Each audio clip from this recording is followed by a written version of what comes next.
Marvel vs. Capcom, a series that I hold in such high regard. Not only is it one of the best fighting games in terms of fun factor, character variety, and just overall style, but it was also the series that really got me into the fighting game genre. Now I mean, sure, I played Street Fighter 2 and Mortal Kombat on the Sega Genesis back in the day, but once I got my first taste of Marvel vs. Capcom, my interest went through the roof. Now for this video, instead of reviewing each of the games individually, think of this as more of a retrospective, me giving my personal thoughts and experiences with the series thus far. Oh, and just as a heads up, I'm not a professional by any means, so if you're looking for technical breakdowns on how one game differs from the other on that level, nah, this is not that type of video. This is more of a personal look at the series, so let's kick back and let's go on this ride. Let's get into it.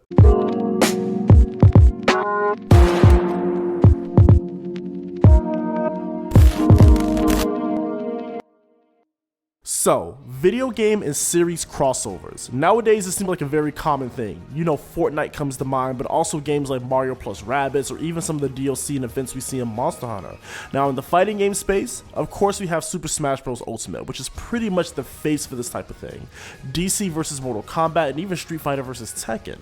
But there was one series that you could say pioneered this idea, Marvel vs. Capcom, putting our favorite comic book heroes against some of Capcom's most familiar and obscure heroes. But Marvel and Capcom's relationship did not start with the fighting game series. It actually started in the arcades with a few titles. In 1993, Marvel partnered with Capcom to develop a beat-em-up game based on The Punisher. Looking at footage of this game, it looks like it was a pretty fun beat-em-up that incorporated Punisher's gunplay pretty well. The next game that Capcom worked on for Marvel was X-Men: Children of Atom, which is a fighting game which pretty much laid the foundation for what's to come. Beautiful 2D animations and sprites, fluid gameplay, and of course a great soundtrack.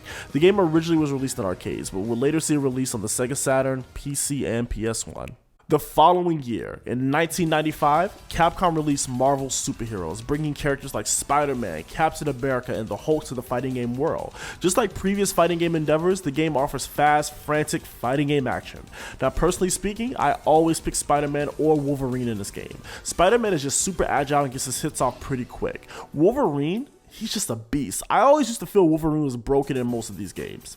Maybe that's just me, but it doesn't take away the fact that he's super fun to play as. I also love the fact that the Infinity Stones added some depth to the gameplay, whether giving you a temporary health boost or added attack power. It's great and can give a player a slight competitive edge. Now, in terms of how professionals and people who play this game competitively look at that mechanic, I'm not sure, but it is here.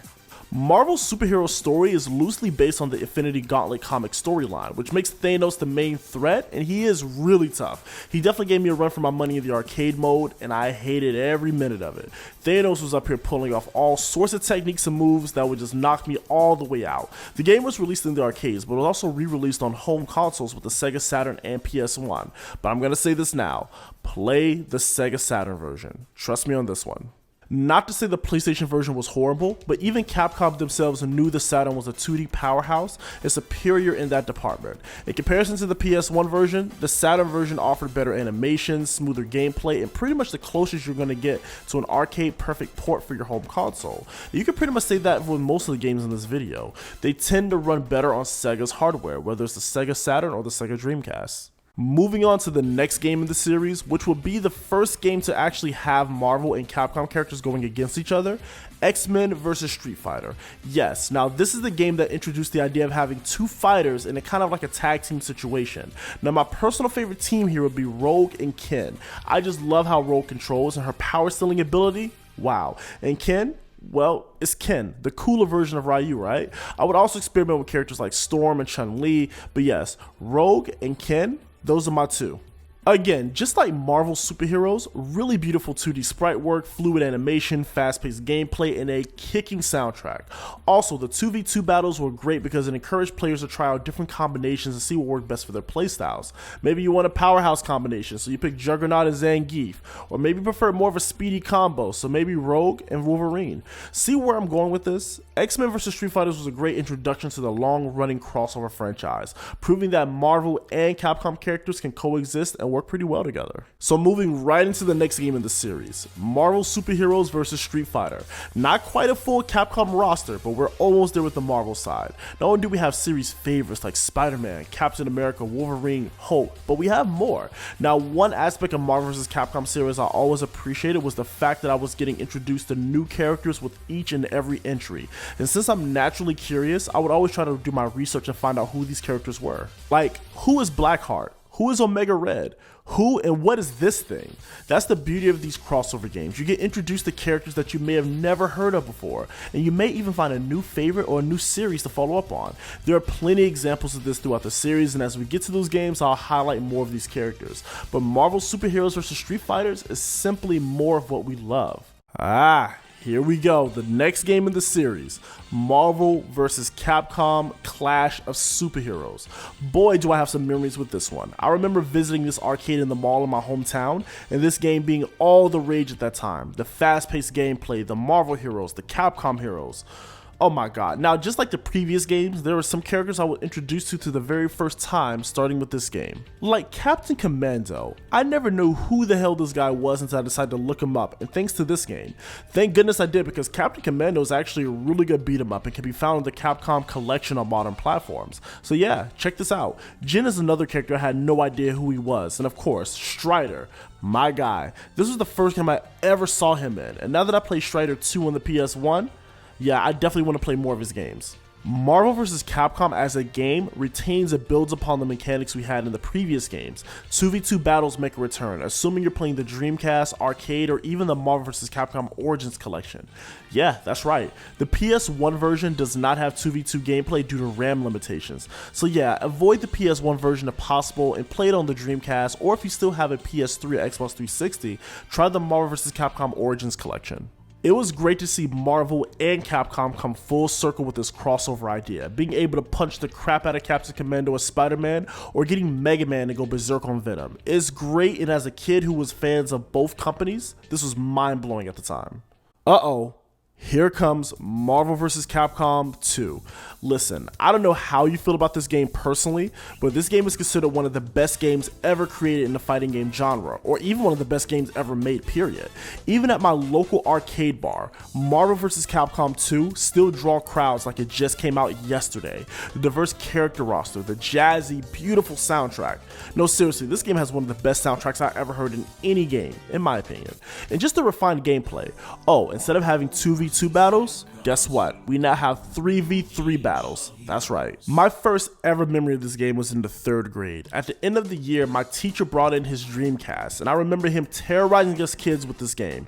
But man, was I blown away by all the action I was seeing on the screen. Seeing Ryu, Mega Man, Dr. Doom, it was crazy. Fast forward today, and I still have tons of fun playing this. The soundtrack is what really draws me in. Now, during the recording of this video, I haven't unlocked all the characters. I have to build up my player points to get them all. But man, when you have a complete roster of characters, it's great. Personal favorites here, Cable from the Deadpool and X-Men series, Rogue, of course, and Spider-Man, which pretty much feels like Marvel's Ryu. I will also choose Wolverine if I have any issues with certain levels, and since it's 3v3, I can experiment and see what characters work well together. Now, just like the previous games, this game can be found on multiple platforms. For this retrospective, I'm playing the Dreamcast version, but of course you can find this in arcades, original Xbox, PS2. Now, you used to be able to download this via the 360 and PSN stores, but due to licensing, I assume, they're no longer available. There was also an iOS version, which I owned at one point, but trying to play this on a touchscreen, yeah, no. But Marvel vs Capcom 2 is arguably the best game in the series, and I'm happy to see hype for this game even now, with this game being 22 years old. Can you believe that? Marvel vs Capcom 3, or better yet, for the sake of this video, Ultimate Marvel vs Capcom 3. Now I'm looking at the Ultimate Edition because, well, it's the definitive way to experience this game. The base version of Marvel vs Capcom 3 just felt, incomplete, but I remember being super hyped for it and buying it the day it came out. I mean, this was the first Marvel vs Capcom game we got in like 11 years, so yeah. Now I will admit, when this game first came out, I was not digging the 2.5D aesthetic at all and how the characters look. Now playing this now on a gaming monitor, I love it. The characters really have that comic book look, and I think that's what the developers were going for. The 3D models look pretty good and has nice details, and I really love that intro sequence when you boot up the game, and it's still great to look at today. Gameplay wise, we're back to the 3v3 matches, and also the characters actually feel like their weight.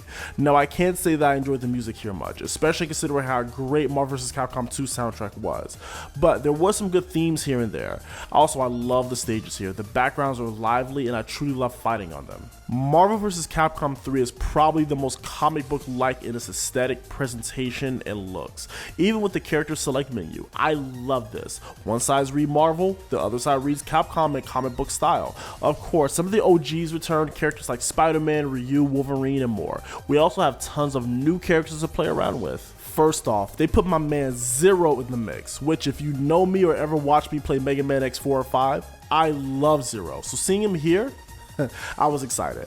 Dante and Virgil, Phoenix Wright, Doctor Strange, so much more. This game is extremely fun to play and still has a pretty active online community today, so I would say it's definitely worth the price. One thing that I love they included was the addition of a character model viewer and concept art. I spent way too much time in here just reading character bios and seeing what game they came from, kind of like what Smash Bros. Melee did. It's great and I love it when games include things like this. Of course, you also have concept art, tie-in comics, and much more, so yeah, take a look. Now I know I said at the beginning of this segment to go play Ultimate Marvel vs. Capcom 3 opposed to the original, and the reason for that is, well, number one, more characters making the roster feel more complete, more stages, added modes, and just way more goodies. So yeah, if you're gonna play Marvel vs. Capcom 3, go with Ultimate. The next and final game in the series, Marvel vs. Capcom Infinite. Now remember when this game was revealed and released, many people already had a bad taste in their mouth due to the aesthetic of the game and also the game going back to 2v2 instead of 3v3 that made 2 and 3 so much fun to play.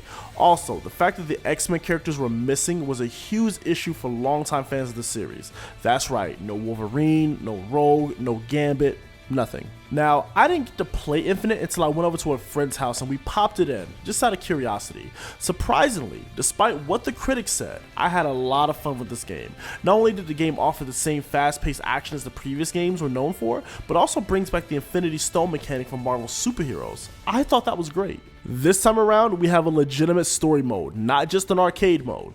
This, for me, honestly, was really enjoyable. The fact that you have Marvel and Capcom characters working together for a common goal was great. Moments like Mega Man throwing Captain America's shield, or Rocket Raccoon using Dante's guns when he ran out of ammo. Moments like this I love, and obviously it was fan service, but the story was pretty interesting and kept my attention, I will say. Now the story is pretty much Ultron and Sigma combined to take over the world, and to be honest, I love their design. It's pretty simple, but the way the story is presented, I really enjoyed it, and like I said, it kept my attention. The main characters that I usually pick when playing this game, Akuma, Spider-Man, and Gamora, with the occasional Captain Marvel thrown in there. Again, I love the combat, I love the return of the Infinity Stone mechanic, and the sound direction is great as well. I mean, what's nothing not to like? I guess one negative you can give Marvel vs. Capcom Infinite is the lack of X-Men characters and a compelling roster overall. I mean, in comparison to 2 and 3, this roster is noticeably smaller. Overall, Infinite is a fun time, but if I would be completely honest with myself, I probably would not play this over 3 or 2 for that matter. Overall, the Marvel vs. Capcom franchise is one of the best and long-running collaboration projects between two media giants.